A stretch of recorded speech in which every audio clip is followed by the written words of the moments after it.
महाराष्ट्रातील ताज्या घडामोडी पाहण्यासाठी आजच आपल्या विदर्भ न्यूज माझा चॅनलला यूट्यूबवर सबस्क्राईब करा।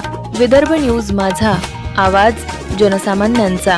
दिग्रस नगर परिषद निवडणुकीत अवघ्या 9 मतांनी शिवसेनेचे डॉक्टर मनोज टेवरे पराभूत।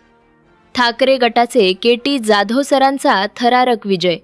दिग्रस नगर परिषद निवडणुकीत काही प्रभागांमध्ये अत्यंत अटीतटीच्या लढती पाहायला मिळाल्या असून कमी मतांच्या फरकामुळे निकालांनी राजकीय वर्तुळात खळबळ उडवलीये।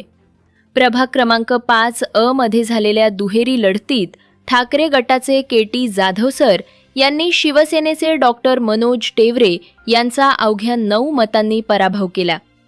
के.टी. जाधव सरांना 694 मते मिळाली, तर डॉक्टर मनोज टेवरे यांना 685 मते मिळाल्यानं डॉक्टर टेवरे यांना पराभव स्वीकारावा लागला। विशेष म्हणजे डॉक्टर मनोज टेवरे हे शिवसेनेचे सक्रिय पदाधिकारी व मंत्री संजय राठोड यांचे निकटवर्तीय मानले जात असल्यानं त्यांच्या या पराभवाची राजकीय वर्तुळात जोरदार चर्चा सुरू आहे। दरम्यान प्रभाग क्रमांक 3 मध्येही चुरशीची लढत झाली।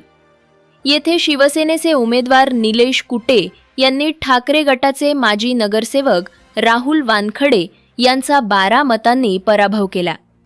निलेश कुटे यांना 725 तर राहुल वानखडे यांना 713 मते मिळाली। प्रभाग क्रमांक 3 आणि 5 मध्ये अत्यंत कमी मतांच्या फरकाने निकाल लागल्यानं मतदारांमध्येही आश्चर्य व्यक्त केले जात आहे।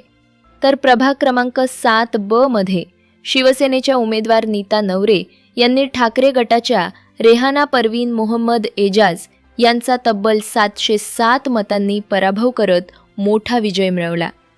या दणदणीत विजयामुळे नीता नवरे या निवडणुकीतील चर्चेचा विषय ठरले।